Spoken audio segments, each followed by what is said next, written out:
मुझे अत्यंत दुख के साथ अपने 8 पूर्व साथियों के निधन के बारे में सभा को सूचित करना है। श्री किशन कपूर हिमाचल प्रदेश के कांगड़ा संसदीय निर्वाचन क्षेत्र से 7वीं लोकसभा के सदस्य थे। उन्होंने ऊर्जा संबंधी संसदीय स्थायी समिति के सदस्य के रूप में अपनी सेवाएं दी।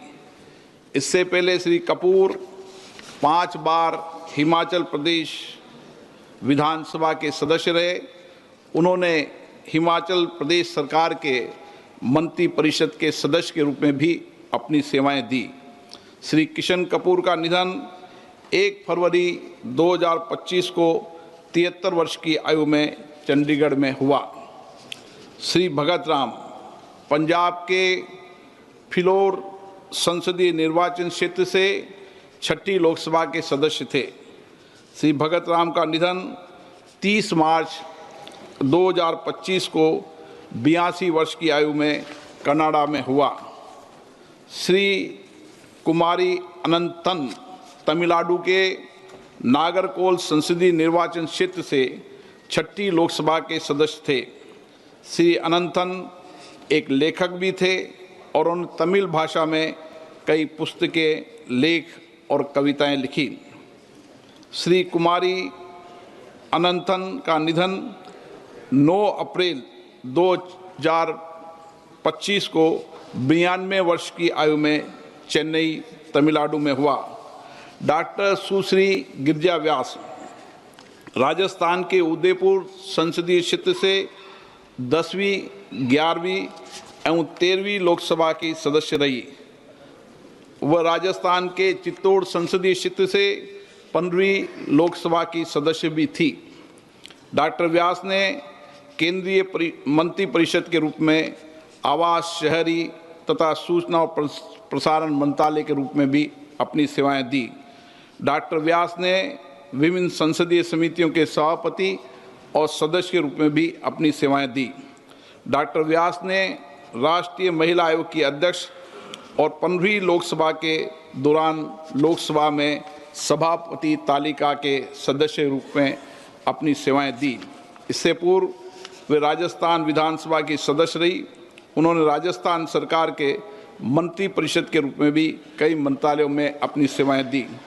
डॉक्टर गिरिजा व्यास का निधन 1 मई 2025 को 78 वर्ष की आयु में अहमदाबाद, गुजरात में हुआ। श्रीमती मीनाती सेन पश्चिम बंगाल के जलपाईगुड़ी संसदीय निर्वाचन क्षेत्र से 12वीं, 13वीं और 14वीं लोकसभा की सदस्य थी। श्रीमती सेन विभिन्न संसदीय समितियों की सदस्य रही। श्रीमती मीनाती सेन का निधन 3 मई 2025 को 81 वर्ष की आयु में कोलकाता, पश्चिम बंगाल में हुआ। श्री सुखदेव सिंह ढींडसा पंजाब के संगरूर संसदीय निर्वाचन क्षेत्र से 14वीं लोकसभा के सदस्य थे। वे राज्यसभा के सदस्य भी रहे। श्री ढींडसा ने केंद्र सरकार के मंत्री परिषद के रूप में कई मंत्रालयों में अपनी सेवाएं दी और वे कई संसदीय समितियों के सदस्य भी रहे। इससे पहले वे 4 कार्यकाल के लिए पंजाब विधानसभा के सदस्य रहे। वे पंजाब सरकार में राज्य मंत्री के रूप में भी रहे। श्री सुखदेव सिंह ढींडसा का निधन 28 मई 2025 को 89 वर्ष की आयु में मोहाली, पंजाब में हुआ। श्री छोटे सिंह यादव उत्तर प्रदेश के कन्नौज संसदीय निर्वाचन क्षेत्र से 7वीं और 9वीं लोकसभा तथा मोहनलालगंज संसदीय निर्वाचन क्षेत्र से 10वीं लोकसभा के सदस्य थे। श्री यादव विभिन्न संसदीय समिति के सदस्य भी रहे। श्री छोटे सिंह यादव का निधन 13 जून 2025 को 83 वर्ष की आयु में लखनऊ, उत्तर प्रदेश में हुआ। श्री आनंद सिंह उत्तर प्रदेश के गोंडा संसदीय निर्वाचन क्षेत्र से 5वीं, 7वीं, 8वीं और 9वीं लोकसभा के सदस्य थे। उन्होंने कई संसदीय समितियों के सदस्य के रूप में काम किया। सिंह ने उत्तर प्रदेश सरकार में मंत्री के रूप में भी अपनी सेवाएं दी। श्री आनंद सिंह का निधन 6 जुलाई 2025 को 86 वर्ष की आयु में लखनऊ में हुआ।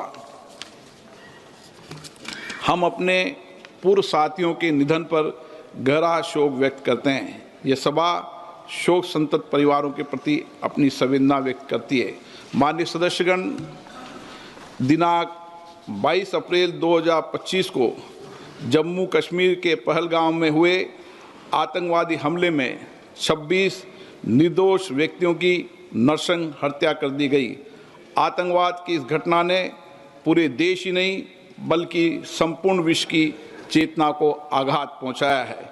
ये सभा उन सभी मृतकों के प्रति गहरा शोक व्यक्त करती है तथा आतंकवाद के विरोध भारत की जीरो टॉलरेंस के संकल्प को दोहराती है। माननीय सदस्यगण, 12 जून 2025 को अहमदाबाद से लंदन जा रहे एयर इंडिया विमान अहमदाबाद हवाई अड्डा से उड़ान भरने के तुरंत बाद दुर्घटनाग्रस्त हो गया। इस दुर्घटना में कुल 260 व्यक्तियों की असामयिक मृत्यु हुई, जिसमें विमान में सवार 241 व्यक्ति और 19 अन्य व्यक्ति शामिल हैं। इस दुर्घटना में गुजरात राज्य के पूर्व मुख्यमंत्री श्री विजय रूपानी जी का भी असामयिक निधन हो गया। ये सभा इस दुर्घटना में मृत व्यक्ति के प्रति अपनी आत्मिक संवेदना व्यक्त करती है। माननीय सदस्यगण, देश के विभिन्न हिस्सों में अतिवृष्टि, बाढ़, भूस्खलन आदि प्राकृतिक आपदाओं के कारण बड़ी संख्या में जान माल की हानि हुई है। ये सभा प्राकृतिक आपदाओं के कारण दिवंगत हुए व्यक्तियों के परिवारजनों के प्रति अपनी संवेदना प्रकट करती है। अब ये सभा दिवंगत आत्माओं के सम्मान में मौन रहेगी।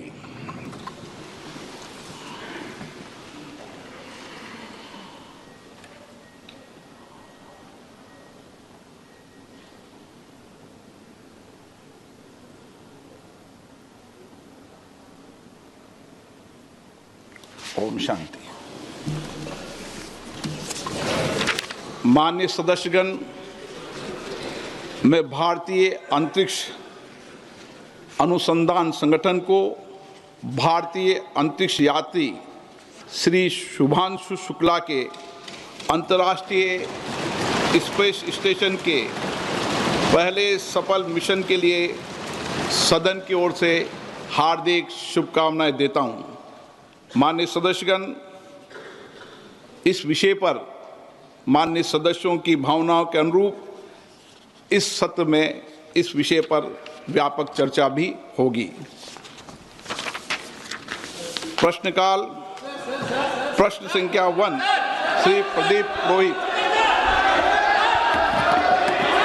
Shri Pradeep Purohit, question number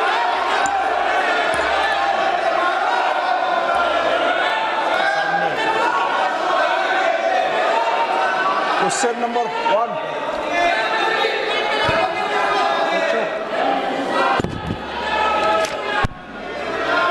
question number 1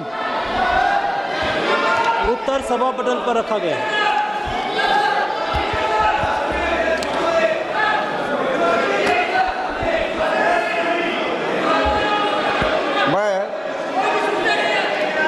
माननीय सदस्यगण, प्लीज अखिलेश जी इनको बिठाइए प्लीज।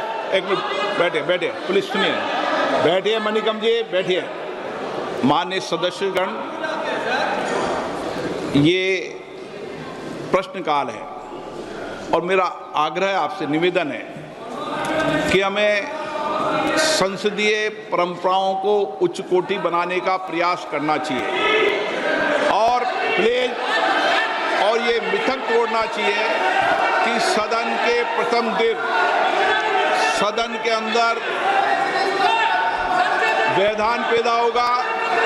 हमारे प्रयास होना चाहिए कि हम देश की जनता की भावनाओं के अनुरूप, उनकी इच्छाओं के अनुरूप यहाँ सदन में उनकी आकांक्षा रखें, उनकी भावनाओं को अभिव्यक्त करें और महत्वपूर्ण विषय जो देश में घटना घटी है उन पर व्यापक चर्चा और संवाद हो। इस मिथक को तोड़ना ही चाहिए। मेरा आग्रह आपसे, सदन को आप प्रश्नकाल प्रश्नकाल के बाद प्रश्नकाल जो भी विषय होता है प्रश्नकाल के होते हैं, आप नोटिस दीजिए। ये अखिलेश जी, आप सभी सदस्यों तक तख्तियां लेके नहीं आए। नो, मैं आपको प्रश्नकाल के बाद सब विषयों पर चर्चा करूं। प्लीज बैठिए, बैठिए। नो, ये तरीका उचित नहीं है। सदन के पहले दिन सदन चले, अच्छी चर्चा हो, व्यापक चर्चा हो।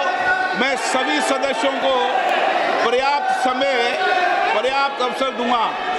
सदन नियमों प्रक्रियाओं से चलता है। प्रश्नकाल के बाद प्लीज बैठिए। नो, प्रदीप पुरोहित जी। मैं क्वेश्चन नंबर 1 पे जो माननीय मंत्री जी ने जो उत्तर दिए हैं, मैं उनको धन्यवाद देता हूं। व्यापक मात्रा में उनका उत्तर हमको भेजे हैं। मैं मोदी जी को भी धन्यवाद देना चाहता हूं, हमारा यशस्वी प्रधानमंत्री, इसलिए कि मोदी जी सबका साथ सबका विकास का जो नारा देके 2014 में देश चलाने की शुरुआत किए। कहीं भी कोई स्टेट में कोई भी सरकार हो, कोई भी गवर्नमेंट हो, उसका कोई मतलब मोदी जी नहीं रखते हैं। कोई भी 2014 से 2019 तक उड़ीसा में बीजू जनता दल का सरकार था, फिर भी केंद्र सरकार, मोदी जी का सरकार पर्याप्त अर्थ उड़ीसा को दिया था। और इसी बारे में क्वेश्चन नंबर 1 के संदर्भ बारे में मैं ये माननीय मंत्री जी से पूरक प्रश्न ये पूछना चाहता हूँ। माननीय मंत्री जी, चूंकि सरकार खेलो इंडिया और राष्ट्रीय खेल विकास निधि NSDF जैसी मांग आधारित योजनाओं के माध्यम से राज्यों को प्रयासों को सफलतापूर्वक पूरा कर रही है, क्या मंत्री महोदय कृपया यहाँ बताने का कष्ट करेंगे कि इन योजना के अंतर्गत स्वीकृत खेल परियोजना की निगरानी और पारदर्शिता की सुनिश्चित करने के लिए मंत्रालय क्या कदम उठा रहे हैं, विशेषकर उड़ीसा राज्य के प्रसंग में? माननीय मंत्री जी,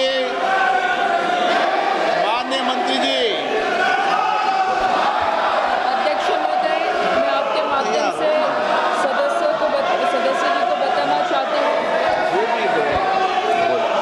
कि उड़ीसा के राज्य में खेलो इंडिया के माध्यम से हमने लगभग 15 जिलों में खेलो इंडिया के सेंटर दिए हुए हैं। वहाँ पे हमारा खेलो India state centre of excellence भी शुरू है और उसके बावजूद खेलो इंडिया की अलग अलग योजनाएं भी हम वहाँ पे प्रारंभ कर चुके हैं। और मुझे लगता है कि खेलो इंडिया के माध्यम से जो हर डिस्ट्रिक्ट में जो सेंटर हमने दिए हैं, सेंटर के मतलब स्टेट डिस्ट्रिक्ट के अनुसार से वहाँ पे हर खेल की शुरुआत हो चुकी है और अगर कुछ अलग उनकी अपेक्षा होगी तो हम जरूर पूरी करेंगे। आप ऑपरेशन सिंदूर पर चर्चा करना चाहते हैं? जाओ बैठो, प्रश्नकाल बाद चर्चा कराएंगे। चलो बैठिए, बैठिए सदन के अंदर। हाँ, हर चीज का जवाब देगी सरकार, हर चीज का सरकार ने काम जवाब देंगे। बैठिए आप। प्रश्नकाल के अंदर किसी को बोलने की इजाजत नहीं होती है। माननीय सदस्य प्लीज बैठिए। पूरक प्रश्न 2। माननीय मंत्री जी, आज ग्रामीण क्षेत्रों में खेल प्रतिभाओं की भागीदारी तेजी से बढ़ रही है और मिनी स्टेडियम इस दिशा में बहुत सहायक सिद्ध हो रही है।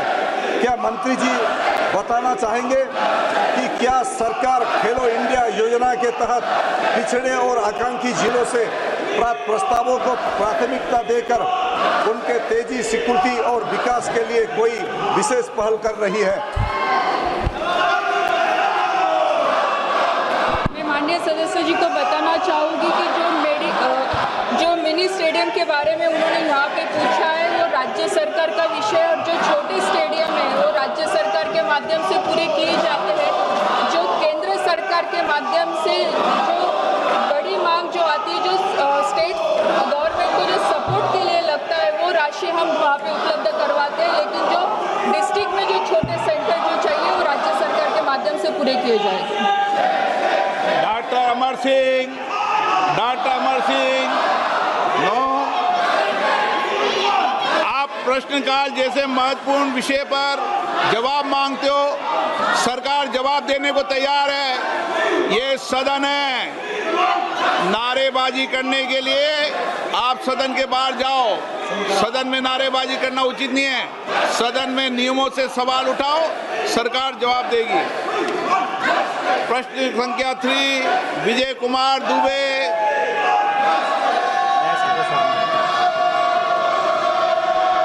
माननीय मंत्री महोदय, माननीय मंत्री महोदय, दुबे जी हैं, पूछ लिया मंत्री जी।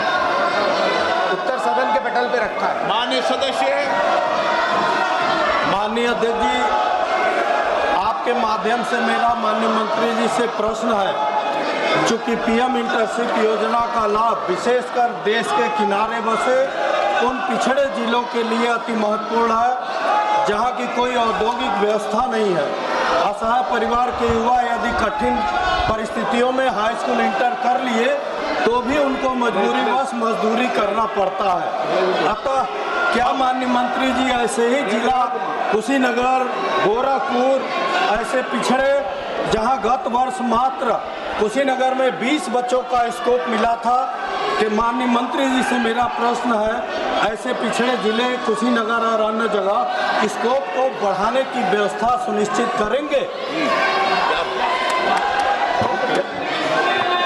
आदरणीय अध्यक्ष महोदय, प्रधानमंत्री इंटर्नशिप स्कीम आदरणीय प्रधानमंत्री नरेंद्र मोदी जी के नेतृत्व में देश के 1 करोड़ युवाओं को 5 साल में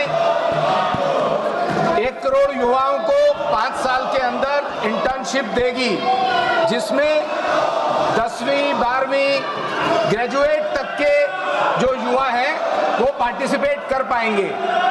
और वो पहले जो पायलट दिया गया है वो देश के 36 राज्यों में इसका विस्तार हुआ और उसके अंदर 1,81,000 कैंडिडेट्स ने अप्लाई किया और उसके अंदर 1,34,000 एप्लीकेंट शॉर्टलिस्टेड हुए, जिसमें उनको ऑफर्स दिया, 82,000 युवाओं को ऑफर दिया गया और 28,000 युवाओं ने उसको एक्सेप्ट किया है। तो इसमें हर राज्य के लगभग हर जिले के अंदर इसमें पार्टिसिपेंट्स हैं और उन्होंने इसमें भाग लिया है, उनको मौका दिया गया है। गोरखपुर में भी माननीय सदस्य का ये प्रश्नकाल है। मैं माननीय सदस्यों से फिर आग्रह करता हूं, वह अपनी अपनी सीट पर जाकर बैठे। सरकार हर मुद्दों पर जवाब देना चाहती है।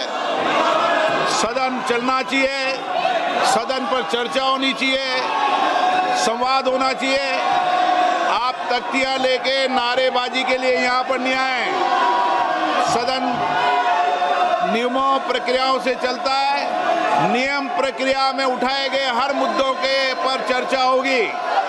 आप प्रश्नकाल नहीं चलने देना चाहते, आप सदन नहीं चलना चाहते, सदन की कार्रवाई आज 12 बजे तक के लिए स्थगित की जाती है।